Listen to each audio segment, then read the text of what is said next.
The first time Aisha Monroe walked into Oakridge High, the autumn leaves had just begun to fall.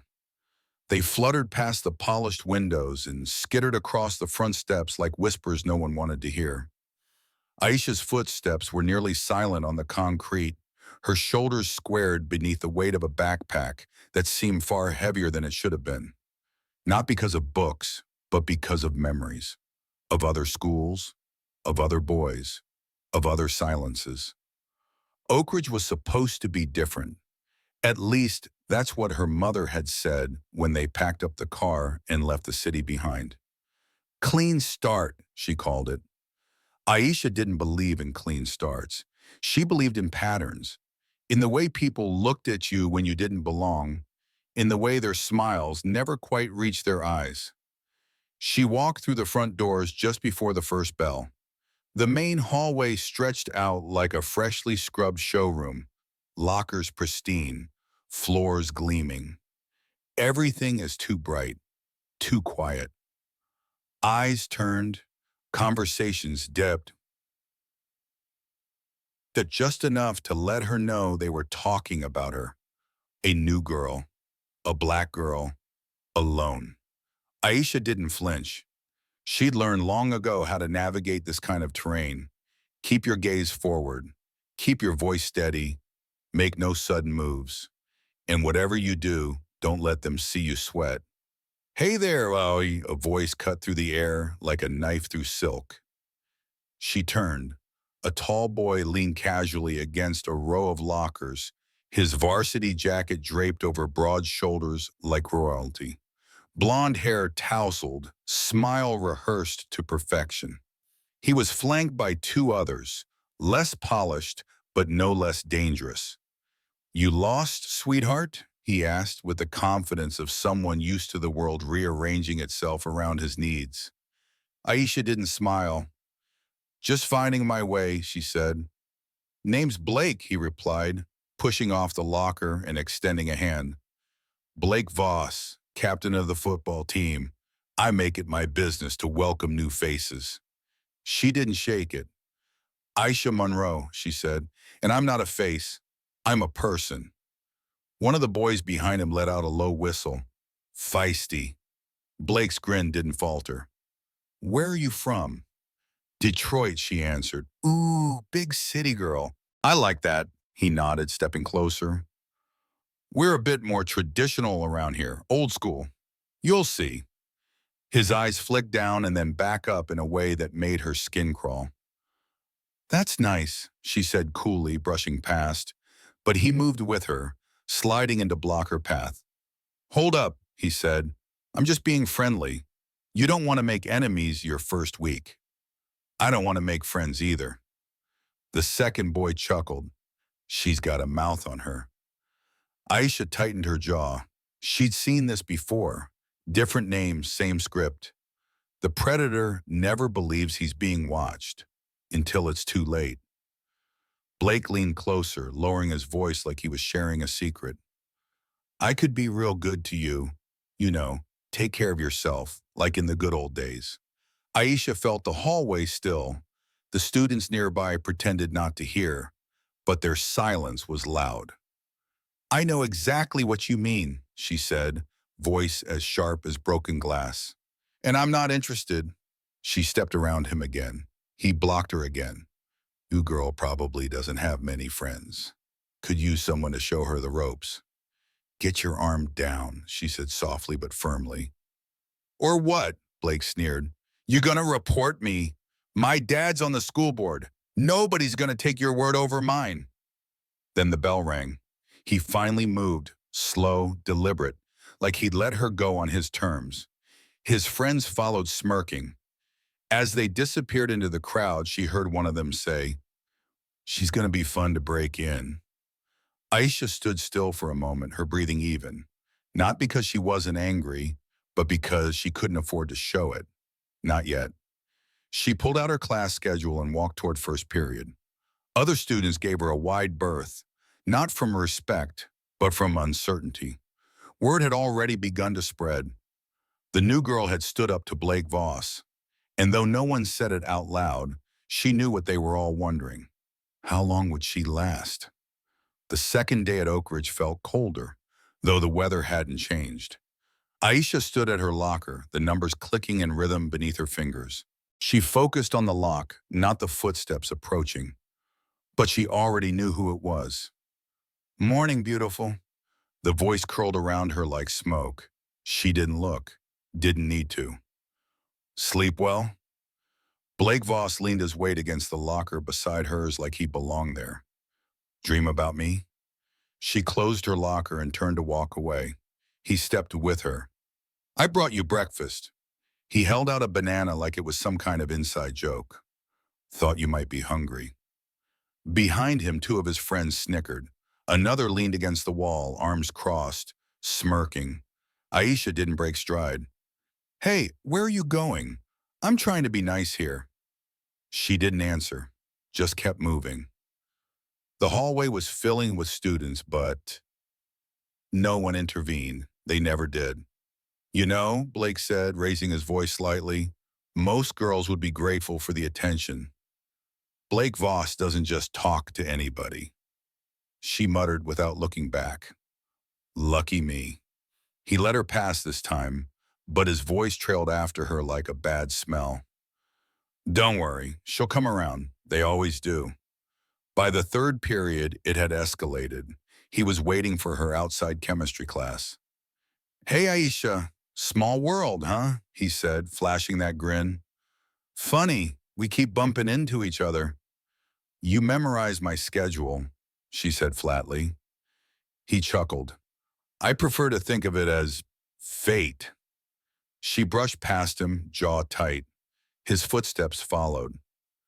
Look, I get it, Blake said, matching her pace. You're playing hard to get. That's cute. But you should know, I always get what I want. She stopped and turned. What makes you think I'm something you can get? His smile flickered for just a second, then reassembled. Everything's for sale, sweetheart. Just gotta find the right price. He didn't see the flicker in her eyes. The flicker her father once told her to hide until the last second. That evening, Aisha sat at the dinner table with her mother, who was still adjusting to the move, still hopeful that this school would be different. How was your day? Aisha shrugged. Quiet? It wasn't a lie. Quiet was a weapon. Friday. The parking lot was mostly empty when Aisha approached her mother's old Honda. She'd borrowed it for the day. Nothing flashy, just reliable. Like her, except that Blake was already there, leaning against the hood, running his hand across the faded paint like he owned it. Nice ride, he said. Little beat up, but I like a girl with character. Get away from my car. Relax, I'm not gonna hurt it. Just admiring. You know, I could drive you instead. My Mustang's a little more refined. I don't need rides from you. What do you need then? Money? My dad owns 3 dealerships. I could buy you something nice, or maybe you need protection? She stopped. Is that a threat? Blake tilted his head. Just facts. This school can be rough for outsiders. Accidents happen, misunderstandings. But stick with me and nobody bothers you. She opened the door. He grabbed it before she could close it. Think about it, he said, voice low. I'll make it worth your while. Her eyes locked on his, cold, steady, unmoving. Let go. He did, but slowly, like he wanted her to remember that he could. She went to the counselor the next day. Mrs. Halberd looked up briefly from her computer, her face lined with disinterest. I need to report someone. What sort of problem? Blake Voss. He's been following me, making inappropriate comments, touching me when I tell him not to. Mrs. Halberd paused. Blake Voss. She blinked. Are you sure you're not misreading things? Blake's a good kid, star quarterback, honor roll, comes from a good family. He told me he could be my master, like in the old days. Mrs. Halbert set down her pen. Sometimes new students misinterpret things. Around here, boys are more forward. It's probably just his way of being welcoming. Welcoming. I'd advise keeping an open mind. Blake's quite sweet once you get to know him. Aisha left that office with a fire in her chest. Not the kind that burned out, but the kind that waited. Across the school, someone had watched the whole thing unfold. Julian Reyes, a quiet junior, sat in the library and saw the look on Aisha's face as she passed, jaw tight, eyes ahead. He recognized it. It was the same one he'd worn the first time Blake shoved him into a locker and called him border trash. He had never fought back, but something told him she just might. And maybe, just maybe, that would change everything. By Monday, the air around Aisha Monroe had changed. Not because she had said anything, she hadn't, but because silence, when carried with enough clarity, becomes something people can't ignore. Students didn't whisper when she passed. They observed. Curious, wary. A few smiled at her like she was already legendary. Most just stepped aside. Aisha didn't want any of it. She wanted peace, safety, an ordinary high school experience. But she wasn't naive enough to believe that Oakridge had ever promised her that, especially not now. Especially not after Blake Voss had made it clear she was a challenge he intended to conquer.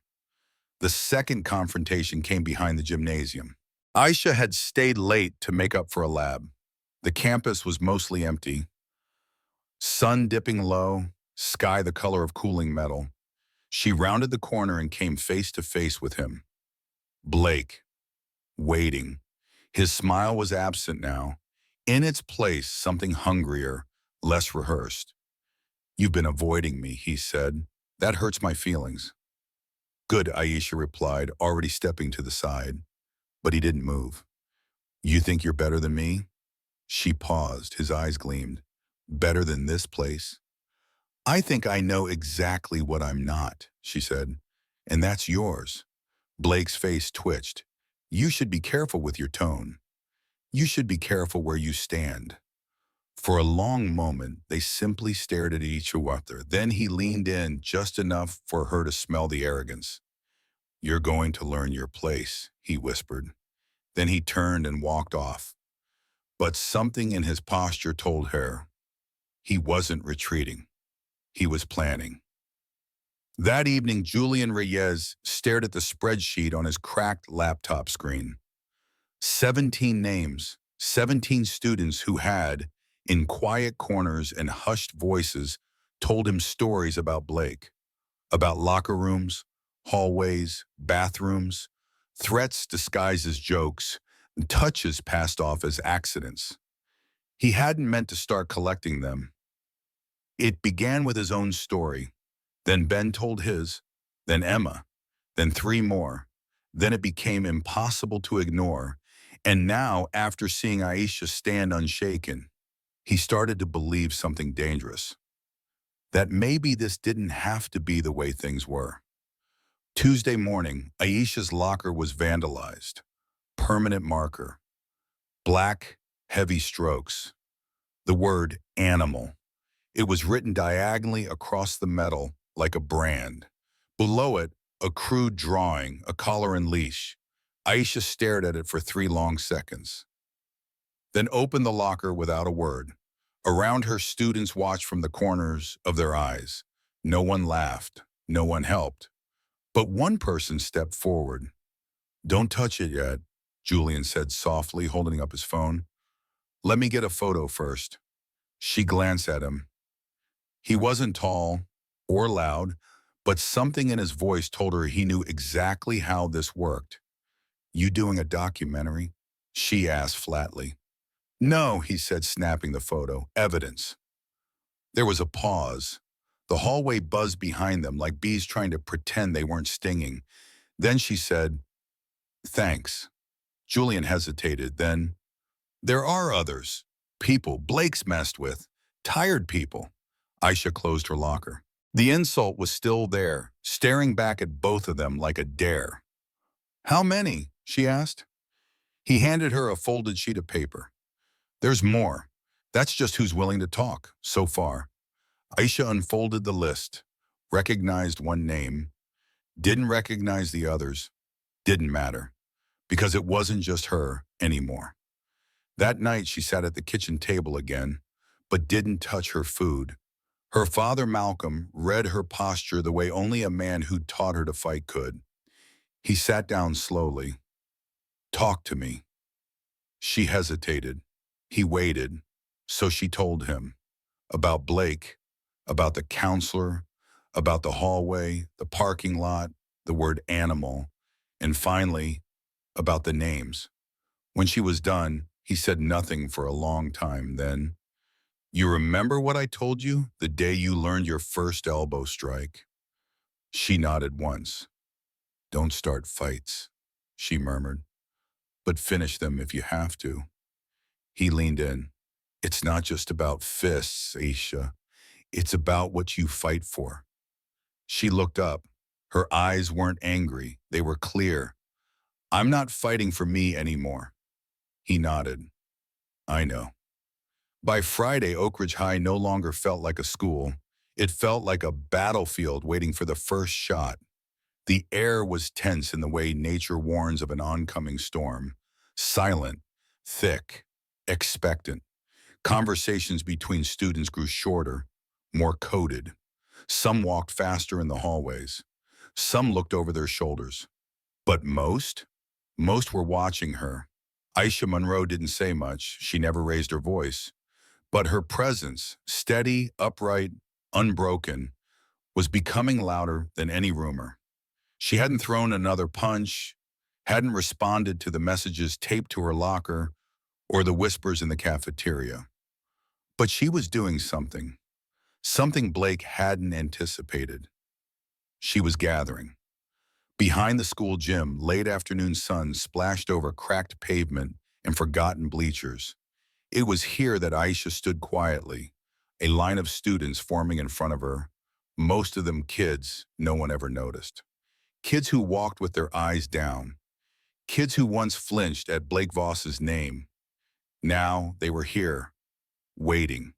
Julian had spread the word in the margins, between classes, in group chats, in the corners of the library. "We're not looking for a fight," he'd said. "We're learning how to survive one."